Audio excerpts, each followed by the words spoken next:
Sa bulwagan ng Regional Trial Court, ramdam ang bigat ng hangin. Parang bawat paghinga ay may kasamang kaba, takot at tsismis na kumakalat sa loob ng apat na sulok ng silid. Sa gitna ng lahat ng iyon, nakaupo ang isang lalaking dati ay ginagalang, sinasamba at minahal ng publiko, ang Senador Aurelio Leo Vergara. Ngayon, ang dating matatag na tindig nito ay napalitan ng pamumutla at pagkaputol ng kumpiyansa. Ibang-iba sa lalaking minsang nangako ng bagong Pilipinas sa kanyang mga botante. Ang kanyang kaso, pandarambong at katiwalian sa multi-bilyong pisong flood control project. Isang kasong nagpabago ng imahe niya mula sa tagapagligtas tungo sa sinisisi ng sambayanan. Pero ang pinakamasaklap ay hindi ang kaso, kundi ang pangyayari bago magsimula ang pagdinig. Isa-isang lumabas ang mga abogado ng senador. Lahat sila walang tumitingin sa kanya. Wala man lang nagpaalam. "Pasensya na po, Senador. Hindi na po namin kayang ipagpatuloy ang kaso," sabi ng pinakamatanda. "Napakarami ng dokumentong hawak ng prosecution. Wala kaming laban." Dagdag pa ng isa. "Kung ipagpapatuloy namin to, masisira ang karir naming lahat," sabi ng pinakabata na halatang nanginginig pa. At sabay-sabay silang tumalikod. Iniwan nilang senador sa mismong araw ng hearing. Bumulong ang mga reporter.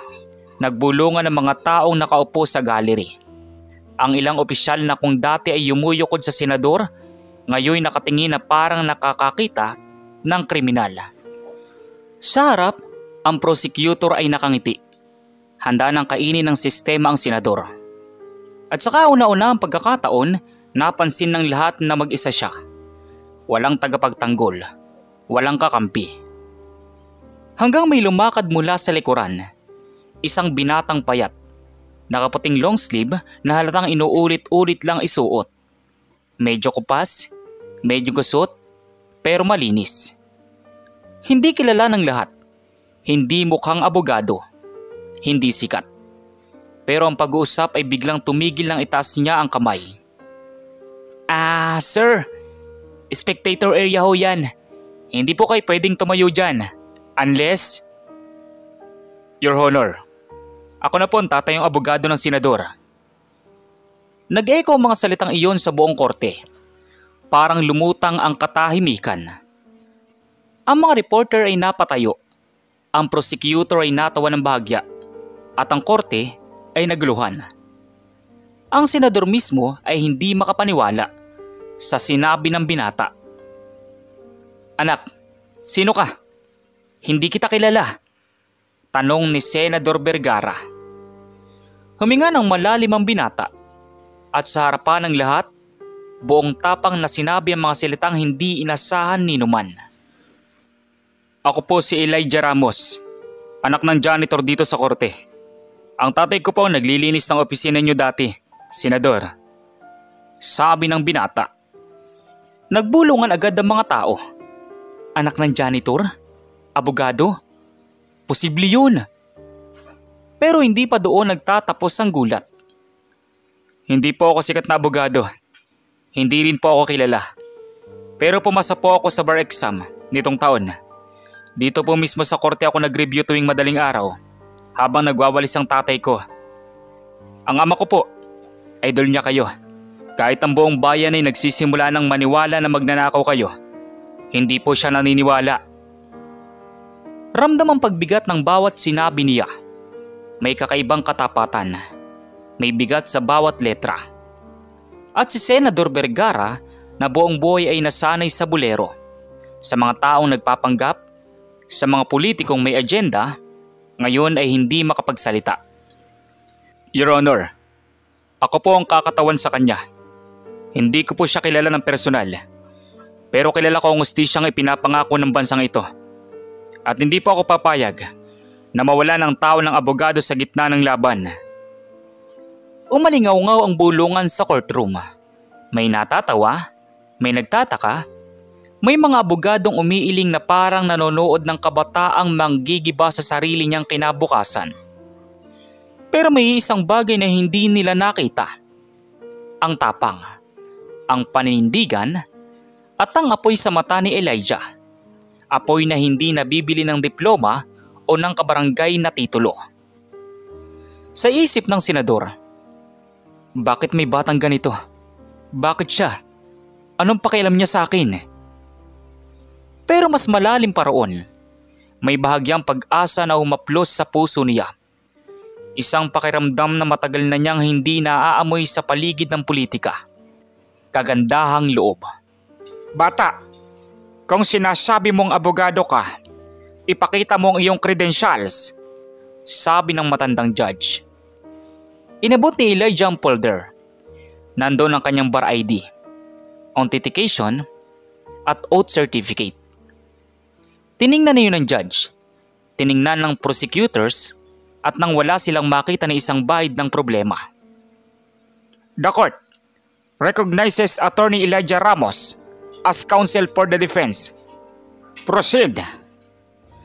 Nakatayo si Elijah Ramos sa harap ng lahat. Isang binatang galing sa mahirap na pamilya. Walang yaman, walang kapangyarihan, walang koneksyon. Sa harap niya ay isang senador na nilalamon ng iskandalo. Sa likod niya ay isang bansang naghihintay na magiging hatol. At sa gitna ng lahat ay ang katotohanan. Katotohanang matagal nang tinatalo ng pera, impluwensya at takot. Pero hindi ngayon. Hindi habang may isang anak ng janitor na handang tumayo para rito. At doon, nagsimula ang isang laban na walang nakapaganda. Laban ng isang taong walang-wala para sa isang taong nawalan ng lahat. Pagsapit ng unang minuto ng pagharap ni Attorney Elijah Ramos bilang bagong abogado ng senador, ramdam niya agad ang bigat ng kaso. Ang hawak niya ngayon ay hindi lang pangalan ng isang taong nasa panganib, kundi pangalan na binabato ng buong bansa. Sa harap niya, nakahanay ang bundok ng ebidensyang dala ng prosecution. Mga dokumento, resibo, witness statement at bank records na tila ba nag-uusap at sumisigaw. Magnanakaw, guilty. Ang presensya ng media ay parang mga uwak na naghihintay ng patay na laman. Sa bawat flash ng kamera, parang paulit-ulit na binibigkas ng mundo ang hatol bago pa man magsimula ang depensa. Si Elijah, bagaman baguhan, ay hindi nagpatalo. Kahit nanlalamig ang kanyang mga palad, kahit kumakabog ang dibdib, ay tumayo siyang matatag sa harap ng korte.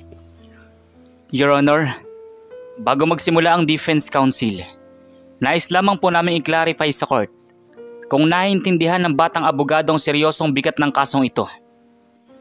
Napatingin ang lahat kay Piskal Villanueva, isang veteranong prosecutor. Kilala sa pagiging matalim magtanong at walang inuurungang kaso. Makintabang ulo, matalim ang mata, at marunong gumamit ng salita na parang sandata. Hindi po ito moot court competition. Hindi din po ito recitation. Ang pagdinig na ito ay may dalang kapalaran ng milyong Pilipino. Baka po nagkakamali ng courtroom ang batang ito. Marahang tawa ang narinig mula sa ilang spectators. May umismid, may nagbulong. Bagong abogado laban kay Villanueva. Tapos na yan. Pero nanatiling kalmado si Elijah. Your Honor, naiintindihan ko po ang bigat ng kasong ito. Higit pa sa iniisip nila. Tumingin siya sa prosecution. At kaya kong tumayo rito hindi dahil sa pangalan ko, kundi dahil naniniwala ako may tamang proseso ang hustisya. At sa proseso na yan, hindi po ako natatakot. Ang judge ay bahagyang ngumiti, hindi ng pang-aasar, kundi ng pagkilala. Ang tapang kasi ni Elijah ay hindi pang porma. Totoo, halata. Sa unang bahagi ng hearing, inilahad ng prosecution ang kanilang unang ebidensya. Mga kontratang pinirmahan ng senador. Mga bayad na lumagpas umano sa tamang halaga.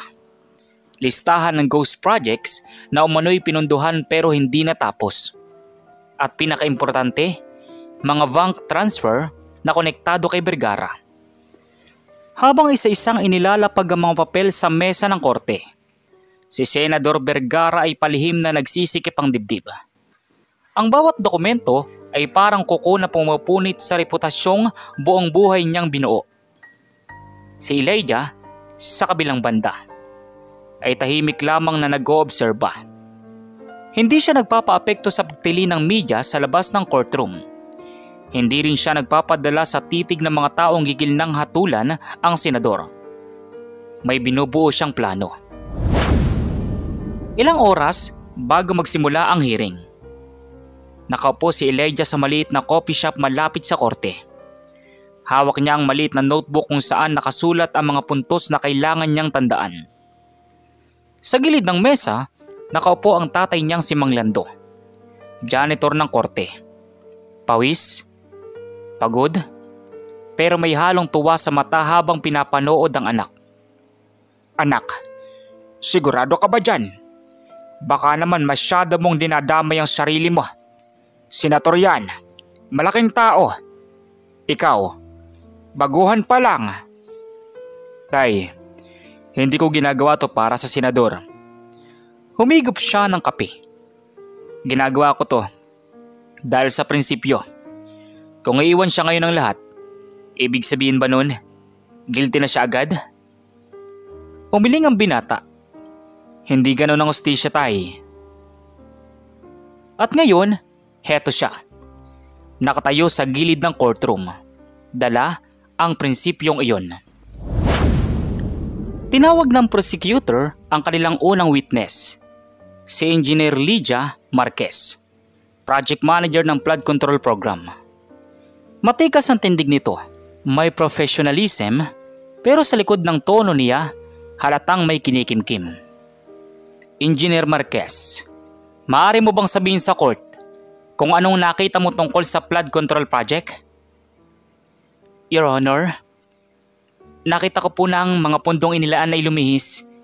Milyon-milyong piso po ang pinapadala na hindi naman kailangan ng suppliers. At ang mga transaksyong iyon, may perma po ni Senador Vergara. Umugong ang korte. Napatigil ang senador. At si Elijah, nakapikit saglit. Nag-iipon ng lakas bago ang kanyang unang cross-examination. Defense, your turn, sabi ng matandang judge. Lumapit si Elijah.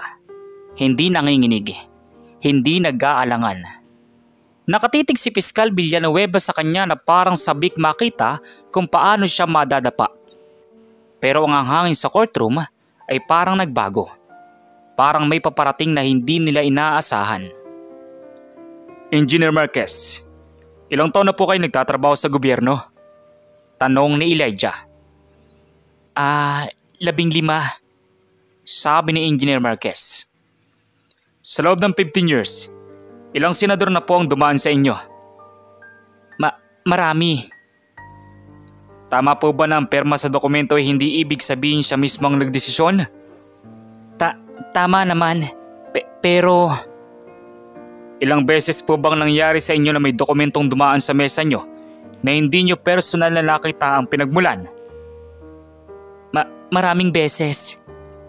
Kung gayon, posible rin po na ang dokumentong pinirmahan ay napasok sa sistema nang hindi nyo nalalaman ang tunay na pinagmulan? Hindi agad nakasagot ang engineer. Umiwas siya ng tingin. Dahil doon ay umigting ang tensyon.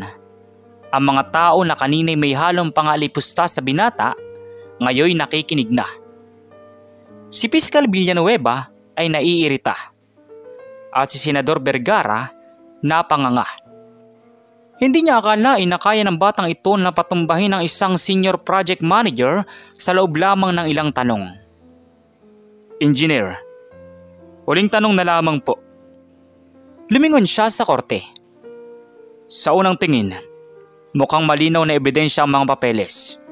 Pero gusto ko pong itanong, may nakita ka po bang kahit isang beses na personal na tumanggap ng pera si Senador Vergara? Tanong ni Elijah. Wala po. Sagot ni Marquez. Isang sagot, isang salita, at parang nabasag ang unang haligi ng kaso ng prosecution. Hindi ibig sabihin ay inosente na ang senador, pero ibig sabihin ay may butas ang kwento ng kabila. At iyon ang unang hakbang sa digmaan. Nang matapos ang unang araw ng hearing, halatang nagbago ang ihip ng hangin. Ang media na kanina'y sigurado ng bagsak ang senador, ngayon ay nagtataka. Si Elijah ay hindi umuwi agad. Umupo siya sa tabi ng bakanting mesa. Hawak ang makapal na dokumento. Huminga ng malalim, alam niyang panimula pa lang ito. Samantala sa malayo, nakatayo ang ama niyang si Mang Lando. Pinagmamasdan ng anak na parang sinisilayan ng pag-angat ng araw. At si Senador Vergara, bago umalis, ay bagyang tumango kay Elijah. Hindi pa yun tiwala, pero iyon ay pasasalamat.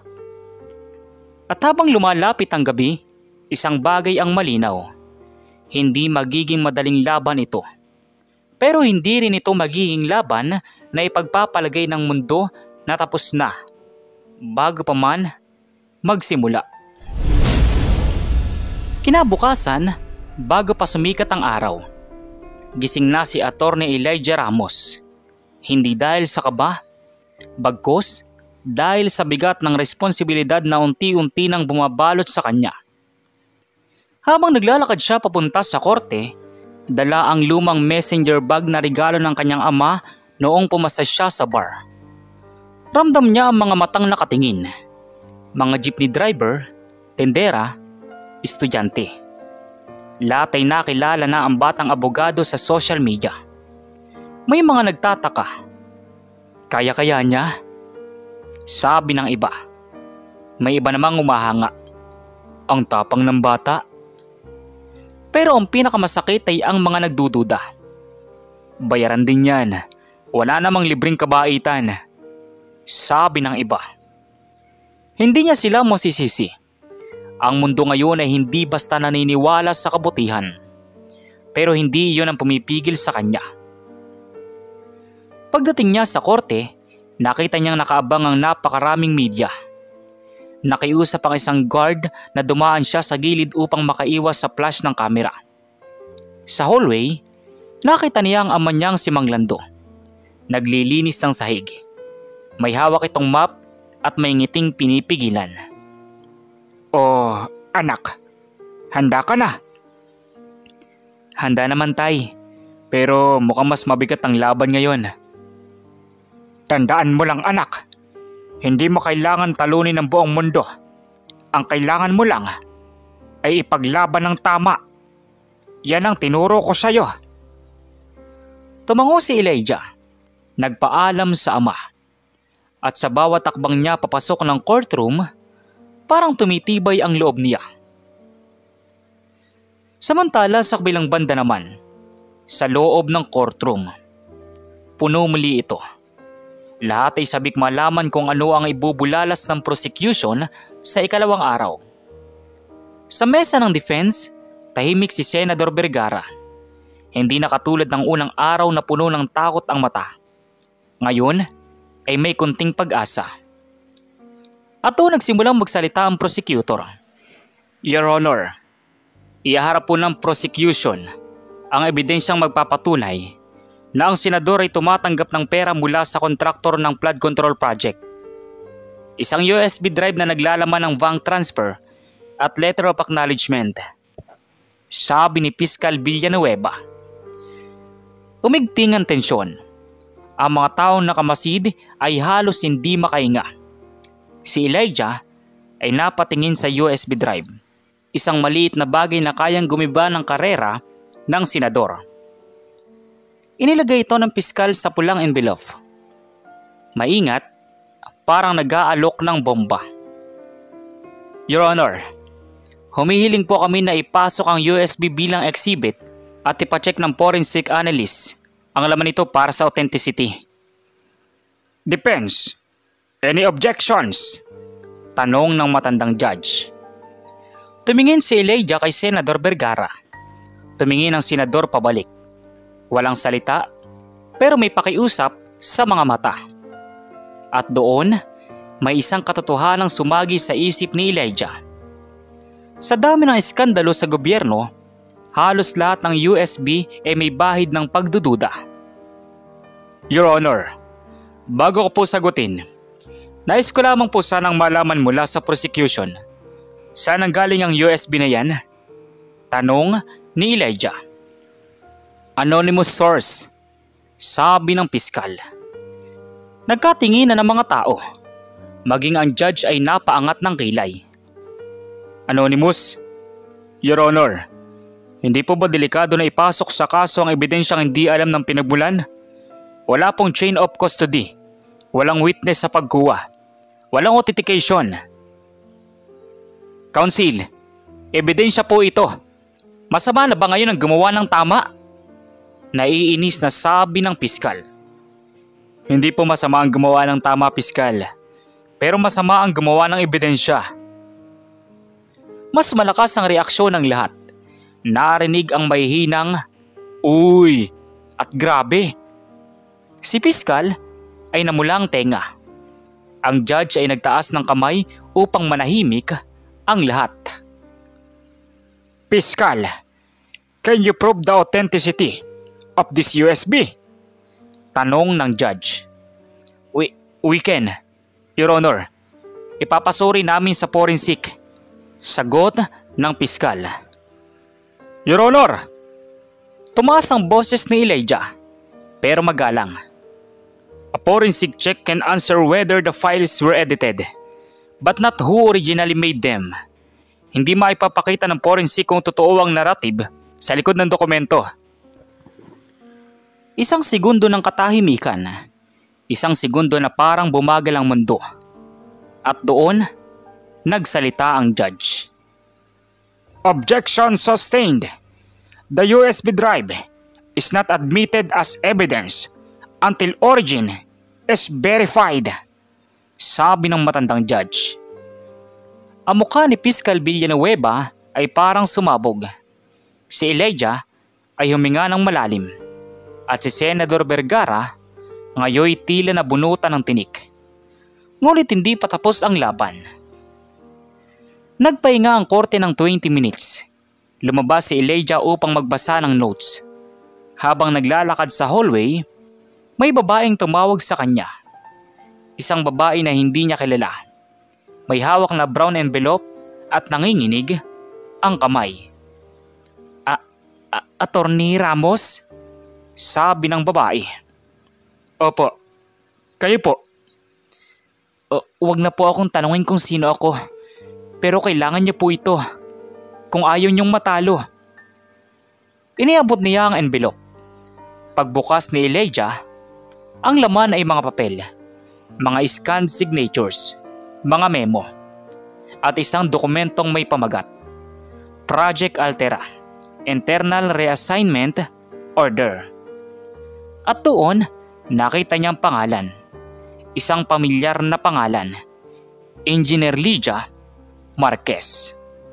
Kamay ng engineer, perma ng engineer, at payag na nagsasabing, by instruction from higher management, documents must be pre-signed to avoid delays. Kung totoo ang dokumentong ito, ibig sabihin ay matagal nang pinepermahan ang mga papeles bago pa man makarating sa senador. Saan nyo nakuha to? Tanong ni Elijah. Hindi ako pwedeng magsabi. Pero attorney, hindi lahat ng nasa gobyerno ay bulok. May iba pang lumalaban. At mabilis siyang umalis. Nanlaki ang mata ni Elijah. Ito ang pwedeng bumaliktad sa kaso. Hindi pa ito panalo. Pero ito ang unang piraso sa palaisipang matagal nang nakatago. Kailangan niya munang kumpirmahin. Kailangan niyang mag-ingat. Pero may isang bagay na sigurado. May nagtatangkang magtago ng katotohanan. At may taong nagtatangkang ibunyag ito. Bumalik si Elijah sa loob. Dala ang mabigat na isipin. Pag-upo niya sa mesa ng defense, tumingin sa kanya si Senador Vergara. Elijah, may problema ba? Tanong ni Senador Vergara. Tuloy lang po tayo, Senator. Pero simula ngayon, baka hindi lang po kayong gustong pabagsakin. Habang bumabalik sa pwesto ang judge, tumahimik ang lahat. Ang ikatlong araw ng paglilitis ay malapit nang magsimula. At sa kamay ni Elijah ay nakahawak ang unang ebidensyang maaaring magpabago sa direksyon ng buong kaso. Kahit baguhan siya, kahit maraming nagdududa, may hawak siyang liwanag na maaaring sumira sa mga kasinungalingang matagal nang pinapaniwala sa bayan. At sa dilim ng politika at hustisya, minsan, isang simpleng papel lang ang kailangan para magising ang buong bansa.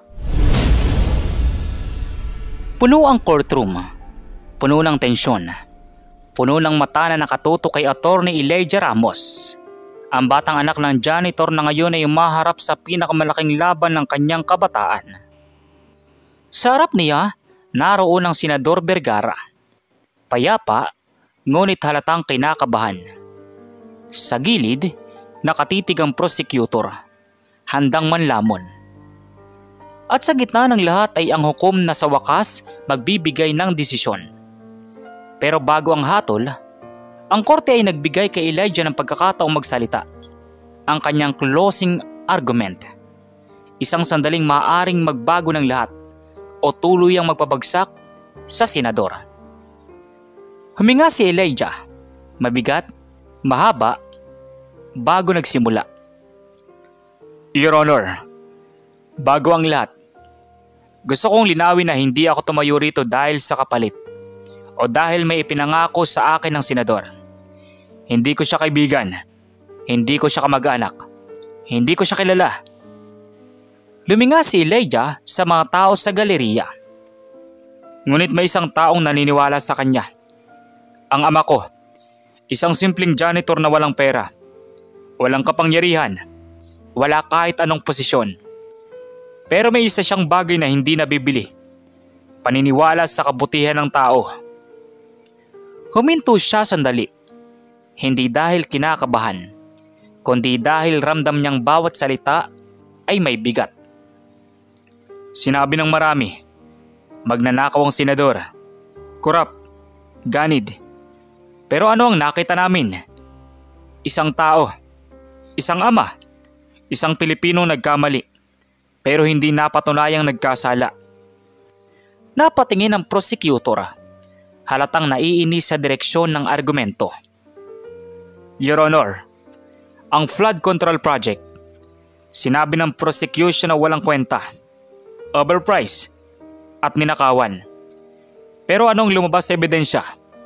Na ang perma ng senador ay hindi nagmatch, na ang mga dokumentong ginamit laban sa kanya ay hindi dumaan sa tamang ruta.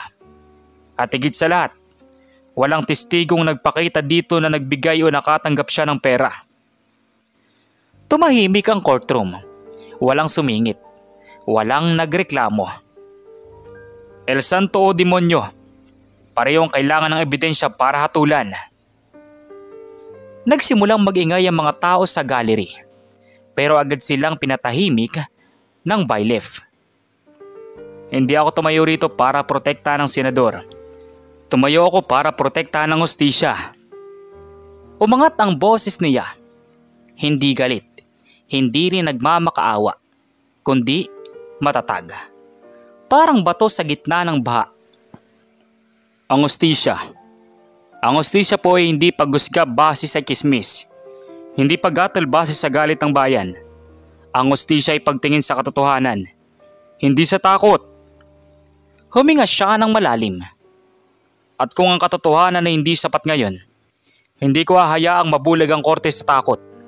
Kung meron pong dapat atulan dito, yun ay ang mga taong nagmanipula ng dokumento.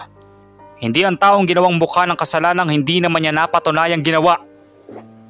Sa isip ng senador, isang hamak na bata, pero bakit parang mas abogado pa siya kaysa sa mga pinakamagaling kong kinuha? At doon niya napagtanto ang hindi pa niya nasasabi. May puso, may dangal, may prinsipyo. Isang bagay na matagal nang nawala sa mundo ng politika. Umupo si Elijah, halos manlambot, pero ang mata niya ay matapang pa rin. Tanda na ginawa niya ang lahat. Ang hukom ay tumingin sa mga papel, sa transcript, sa mga ebidensya, sa senador, at sa batang abogado. Sumunod ang mahabang katahimikan na parang tumigil ang oras. After careful deliberation, this court finds that the prosecution failed to establish guilt beyond reasonable doubt, sabi ng judge. Biglang sumabog ang murmurs. May nagulat, may natuwa, may nagreklamo, at may nanlumo. Pero ang pinakamalakas sa lahat ay ang boses ng hustisya, ang mismong bagay na pinaglaban ni Elijah. Therefore, the accused, Senator Aurelio Vergara, is hereby acquitted. Napapikit ang senador, hindi dahil sa saya, kundi dahil sa bigat ng desisyong bumagsak mula sa langit. Hindi niya alam kung paano ipapakita ang pasasalamat. Tumayo siya at lumapit kay Elijah. Anak, walang nasayang sa ginawa mo, at hindi ko alam kung paano ko ito mababayaran. Wika ni Senador Vergara. Wala po kayong dapat bayaran. Ginawa ko lang ang tama. Nakangiting wika ni Elijah. Lumapit ang crowd. May gustong makipag-selfie. May nagpapakilala. May mga reporter na halos magkandabuhol ang mikropono sa bibig ni Elijah. Pero lumingon lang siya sa pinakamahalagang tao. Isang lalaking nakatayo sa pinto ng courtroom. May hawak na map. Simple ang postura. Pero puno ng pride ang mata. Ang ama niyang janitor, tahimik. Nangingilid ang luha. Pero nakangiti na parang buong buhay niyang baon ang sandaling iyon. Lumapit si Elijah. Walang sinabi ang kanyang tatay. Hindi kailangan. Nagyakap sila. Iyakap ng dalawang taong walang yaman pero may dangal. Iyakap na mas matatag pa sa salaping pinagtatalunan sa kasong iyon. At habang palabas sila ng courtroom, natanto ni Elijah ang isang katotohanan. Hindi ang titulo, hindi ang pera, hindi ang kapangyarihan ang nagtatakda kung sino ang tunay na abogado, kundi ang paninindigan, ang katapatan, at ang tapang na tumayo sa gitna ng mga higanti kahit anak ka lang ng janitor. At doon, nagtatapos ang laban na nagbago ng buhay ng marami, pero higit sa lahat, ang buhay ng isang batang nanindigan sa harap ng mundong puno ng takot. Kayo, ano pong masasabi nyo sa kwento natin ngayon? At kung anong mga aral po ang mga natutunan ninyo? Maaari nyo po bang i-comment dun sa baba dun sa comment section para muli ko pong mabasa? So once again, inuulit ko pong muli. Ako po si Tamokski TV. Kita-kita po tayong muli sa mga susunod pa nating maraming mga video. Thank you and God bless you all. Peace out.